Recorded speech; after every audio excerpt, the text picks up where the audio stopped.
Puno ng pasabog ang araw ng lahat.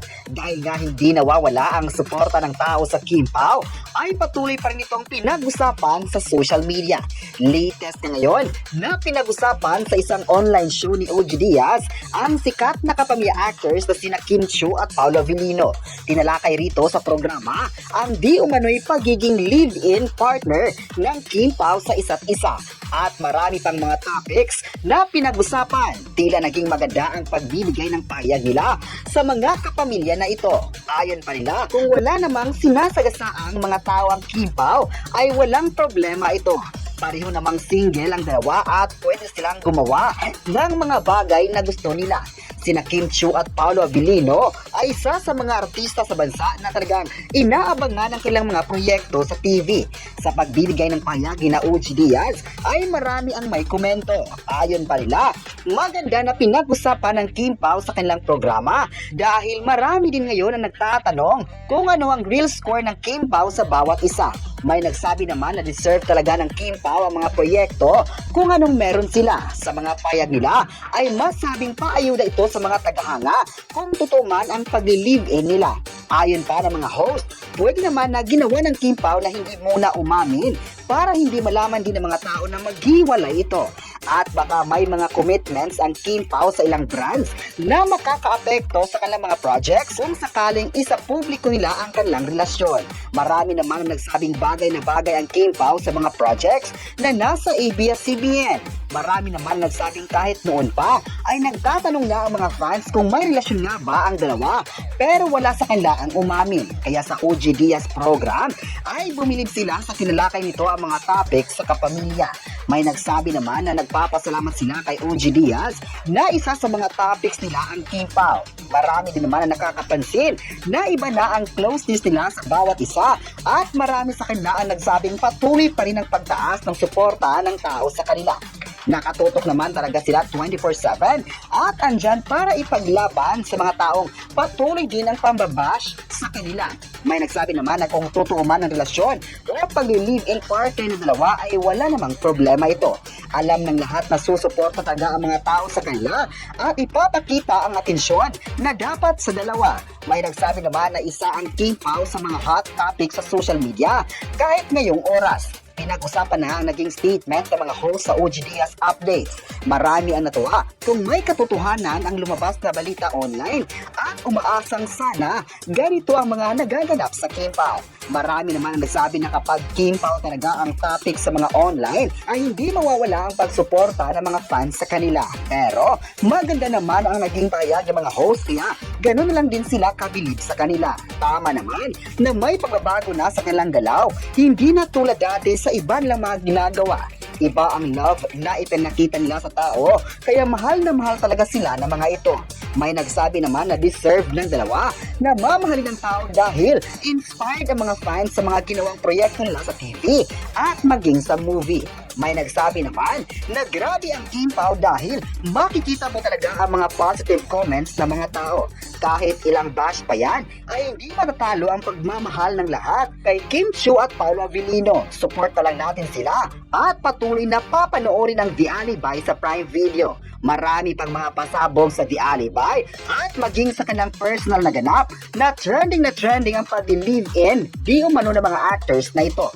May nagsabi naman na kahit sino kilalang kilala ang dalawa kaya walang imposible na hindi ito mag-grow pa ang ilang showbiz career. Kaya good luck sa inyo, Kim Pao. Sa kabilang banda naman ay ginagil din ng mga fans sa sweetness ng Kim Pao sa isa't isa. Latest na ngayon na may pumutok na balita na mananatiling kapamilya pa rin ang dalawang sikat na actors ng bansa. Sa social media, marami sa mga fans na nagsabing match talaga sina Kim at Paolo sa mga proyekto na gagawin nila. Nitong nakaraan nga ay napag-usapan ng dalawa sa mga bigating serye na gagawin sa mga international producers. Balita din ngayon na may isang producer sa Europe ang planong makatrabaho ang sikat na Kim Pao. Pinagplanuhan nila ang series na sikat sa bansang Pinas na nilang nagawa ng dub version. Nagalingan nga ang isang producer sa ginawa ng Filipino artist sa isang proyekto. Makikita nga rito na grabe naman ang pagmamahal na ipinakita nila sa mga tao, kaya naging posible ang mga oportunidad nila sa buhay. Hindi naman may tatanggi na kahit sa ibang bansa ay pinag-usapan ang Linlang series. Ayon pa ng isang producer, ang kalidad ng ABS-CBN sa paggawa ng content ay kakaiba at nakakamangha. Hindi naman talaga masasayangan ng mga tao na suportahan ng Team Pau o bigyan ng offer dahil kitang-kita naman kung gaano numero 1 sa puso ng mga tao ito. May nagsabi naman na kapag matutuloy ang dub version ng Linlang sa Europe ay malaking pasabog ito sa lahat, lalong-lalo na ang mga taong tutok na tutok sa Kim Pao projects. May nagsabi naman na kahit ang ibang producer ay proud sa kakayahan ng Kim Pao, paano pa kaya ang mga Pinoy na andyan talaga para patuloy na aabangan ng mga proyekto sa TV at maging sa movie. Hindi naman talaga nawawala sa puso nila ang mga palabas na ginawa nila na matindi din yung growth nila bilang artist. May nagsabi naman na isa ang Europe sa malalaking lugar para sa mga film at series, kaya if ever na mabibigyan ng pagkakataon nito ay malaking impact sa kanilang career. May nagsabi naman na sana matutuloy na ang negosasyon para more contents ng Kim Pao sa international scene. Kahit sa ibang bansa ay sikat na sikat ang kanilang mga ginagawang series, pati na ang The Alibay na usap-usapan din sa ilang social media platforms. Dahil nga kasalukuyang napapanood ang The Alibay sa Prime Video ay hindi na mawawala ang pagkapit ng mga viewers sa kanilang mga ganap sa buhay. Best talaga ang Kim Pao dahil pinagkakaguluhan sila ng mga producers. May kanya-kanya namang magkomento ang mga tao sa Kim Pao sa pagkakabilib ng isang European producer. Ayon pa ng netizens, maganda na may nakapansin ang galing ng Kim Pao para mas mapopromote pa ang mga Filipino series sa buong mundo. Mabuti raw na hindi lang sa Pinas mapapag-usapan ng Kim Pao para ang mga netizens ay magiging proud sa mga hakbang na gagawin pa ni na Kim Chiu at Paolo Avellino. Hindi naman talaga hihinto ang lahat sa pakikipaglaban sa mga bashers dahil naniniwala silang magaling ang dalawang sikat na kapamilya na ito at nagkamali lang ang mga kritiko sa kanila. May nagsabi naman na ang pagbibigay ng pagmamahal sa Kim Pao ng mga international producers ay malaking regalo na ito para sa mga fans na kumapit pa rin para sa kanilang idolo. May nagsabi naman na bilib talaga ang mga tao sa Kim Pao, kaya kung ano man ang gagawin pa nila sa showbiz ay hindi sila mapakali na subaybayan ito.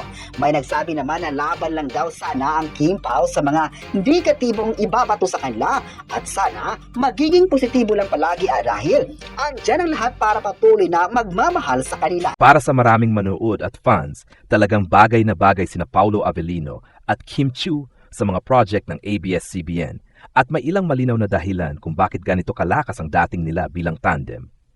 Una, pareho silang subok na artista. Si Kim Chiu ay matagal nang itinuturing na isa sa mga haligi ng ABS-CBN, mula teleserye hanggang pelikula, kaya niyang dalhin ang emosyon ng kwento at madaling makakonek sa masa. Samantalang si Paolo Avellino naman ay kilala sa lalim ng pag-arte at sa kakayahang magbigay ng bigat sa bawat eksena. Kapag pinagsama sila, nagiging balanse ang timpla. May puso, may lalim, at may natural na chemistry. Ikalawa, sakto ang image nila sa klase ng kwentong gustong ihatid ng ABS-CBN.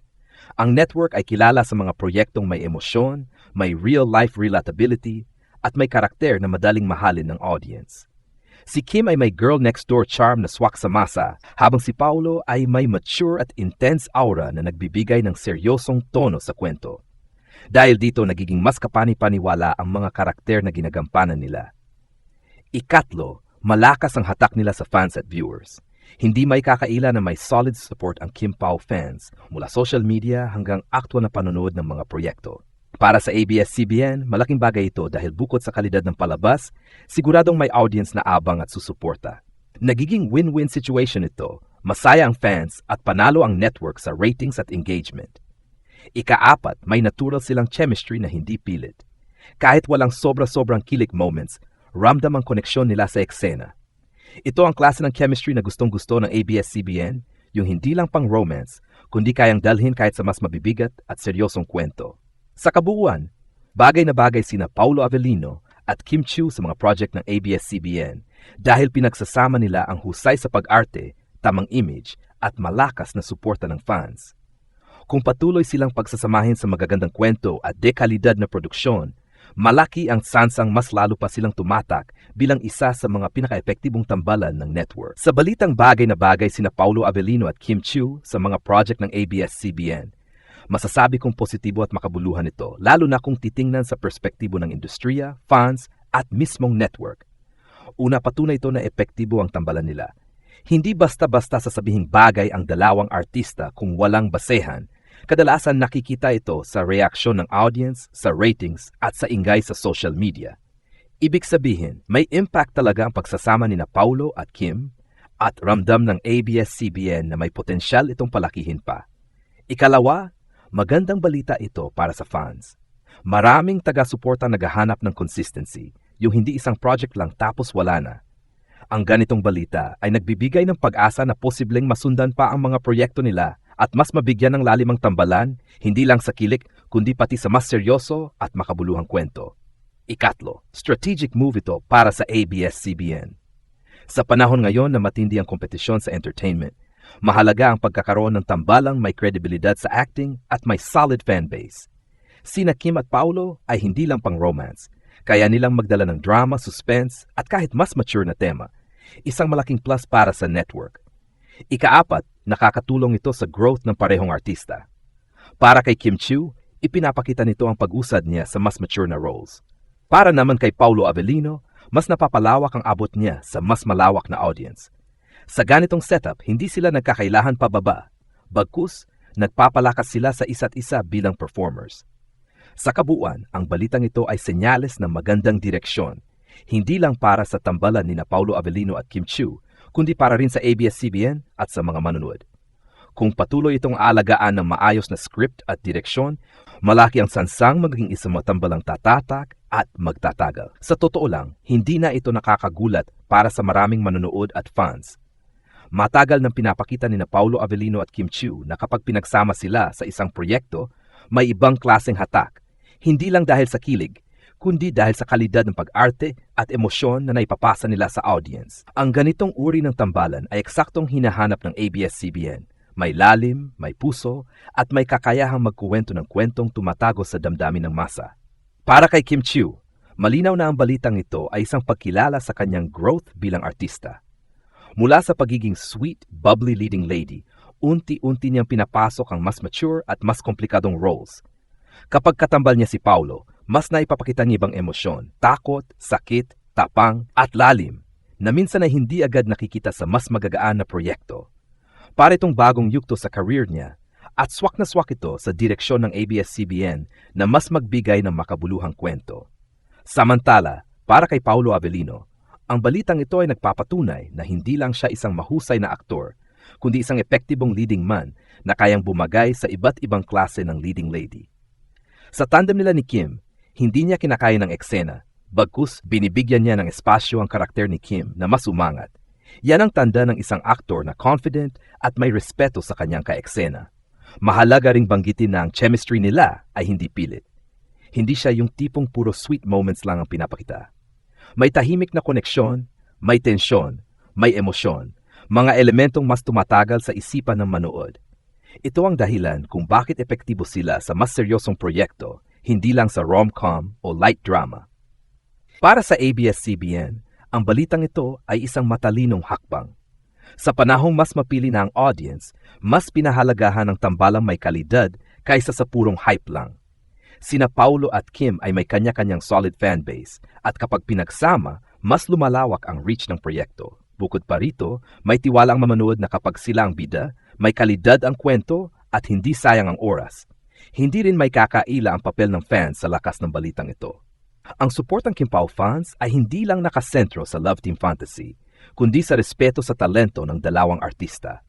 Mas gusto ng fans na makita silang umarte sa magagandang kwento kaysa basta ipilit ang relasyon sa screen. Yan ang dahilan kung bakit mas nagiging solid at mas tumatagal ang suporta. Sa kabuuan, ang balitang bagay na bagay sina Paulo Avellino at Kim Chiu sa mga project ng ABS-CBN ay positibo, makabuluhan at may pangmatagalang potensyal. Ipinapakita na nito na kapag ang tamang artista ay pinagsama sa tamang kwento at tamang direksyon, hindi lang ratings ang napapanalo, kundi pati ang puso at tiwala ng manonood.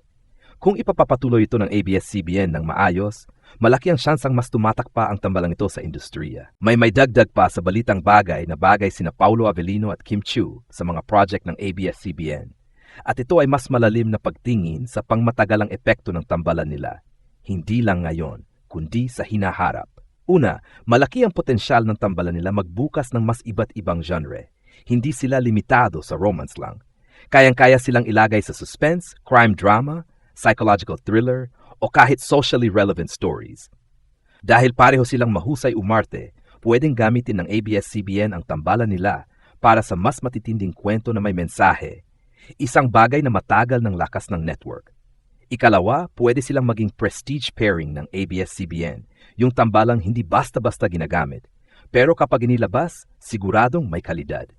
Hindi kailangan na sunod-sunod ang proyekto. Mas mahalaga na pinipili ang tamang script at tamang teaming. Sa ganitong paraan, mas tumataas ang respeto ng audience sa tambalan nila at mas nagiging espesyal ang bawat project. Ikatlo, nakakatulong ang tambalan nila sa pagangat ng iba pang artista. Kapag may project sina Kim at Paulo, mas nagiging mataas ang expectation sa buong cast. Dahil dito, mas napipilitang mag-level up ang lahat, mula supporting actors hanggang director at writers. Nagiging mas buo at mas dekalidad ang produksyon. Ikaapat, nagiging simbolo sila ng mas mature na pananaw sa love teams. Hindi na lang basta kilig at fan service ang hinahanap ng audience ngayon. Gusto ng manonood ang chemistry na may lalim at kwento na may saysay.